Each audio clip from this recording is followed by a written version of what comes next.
Let's look at the output operations within Python. And doing an output operation, we use the print function. This allows us to print strings, integers, floats, what have you. So in this case, as an example, we'll do print first line. And you see the output down below here, first line. Now, we could also modify this, and then we can add, say, second line, and let's do third line. But notice if I print this, it all goes into one complete line. Now, one way of fixing this, we could do print second line down below, and we can do another one and say third line. Okay, we can remove this.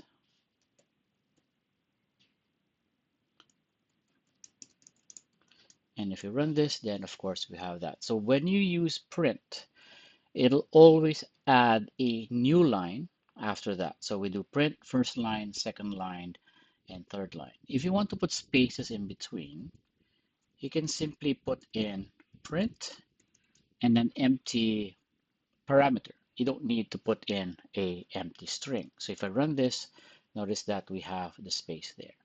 Now, an easier way to do this, rather than having so many print lines, is you can actually add in what we call an escape sequence. So an escape sequence starts off with a backslash, and a new line is n. So if I type first line slash n, and I do the second line and do another slash n, and do third line, I can now remove these and just run this, and we get the same output as first line, second line, third line.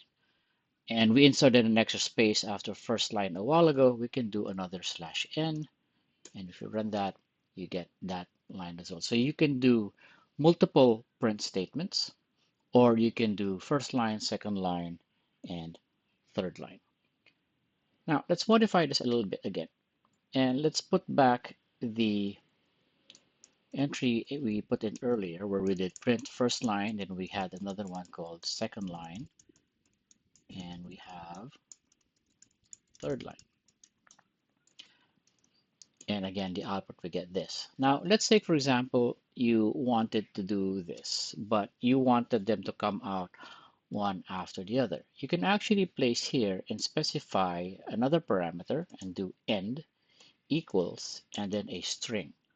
Whatever's in the string would appear at the end of your string, which is in this case the quote first line.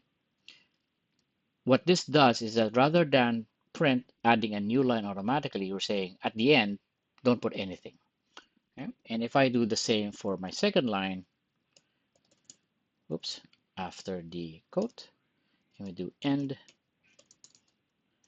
Now if we run this, oops, I think I missed. Oh yes, my apologies for that. Notice that now, instead of print adding a new line at the end, we said that end is nothing. And that's why, since there's no space after the E in first line and there is no space before the S in second line, we also don't get the space between. So if you want to add a space, we're basically telling, we can tell print to add in a space at the end rather than a new line. So we add space, right? Oops, I keep missing right there. And if we run this, then we see first line, second line, and third line with the space. Now, there are other escape sequences just like slash n. I'll keep this up here and I'll start a new one over here. Let's just say you wanted to create a somewhat like a table where you have your first name and then you have your last name and then perhaps a person's age. And it comes out like that. Now, if you wanted to add more space in between, you could always add spaces such as this and do that and add more spaces.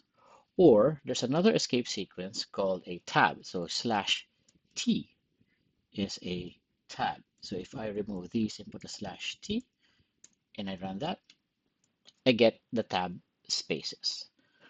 Underneath that, let's try and see if we put in, let's say, some names. Let's do John, and we'll add in a tab, and then let's put the name Wick, add another tab, and maybe it's 35, and close that.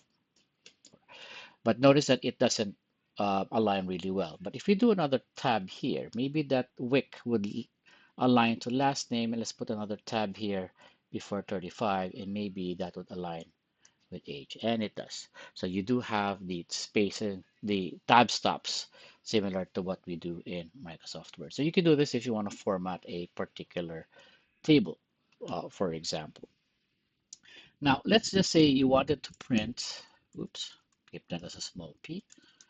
We wanted to print something like book title, and then we wanted to say that the title of the book is The Wind in the Willows. Now, if we do this, notice that we'll get a syntax error. The reason we're getting a syntax error is because the print function is confused with the multiple double quotes. It may consider this part here, double quote book title, then double quote as one string, and then he doesn't know what to do with the rest over here because these two are conflicting. One way to fix this is that if you want to put in a double quote, put in a backslash and then a double quote, and put in another backslash, and then a double quote. So what this basically tells print that the backslash double quote here, you need to put in a double quote, and here again another double quote. So if we run this, and we'll see that we have the double quotes within the book title. The other way of doing this, if you don't want to use the backslashes, is that another way to represent strings is not using the double quote. You can actually use a single quote. So I can enclose the outward string in single quotes, and if I run this, I get the same output. In reverse, I can do double quote outside, but inside I use a single quote. And let's change this portion here to a single quote. Oops.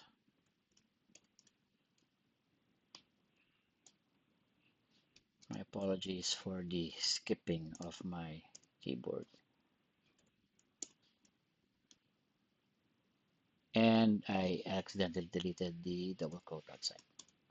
Here you go. See, now we have a single quote inside and a double quote outside. You just have to be consistent. If you want to do your strings as double quotes, use double quotes, and then you can use single quotes on the inside. Now, since we're using backslash as an indicator for certain things, what if you want to actually write in a backslash? Let's say you wanted to print the directory name, and we want to say C colon backslash Windows slash programs, for example. With this, we get the error because it's seeing the slash here. There's no such thing as a slash W and a slash P. That's why we're getting the invalid escape sequence error here. In this case, you can do double backslash and another double backslash. That allows us to print the backslash. And I'll see you on the next lesson.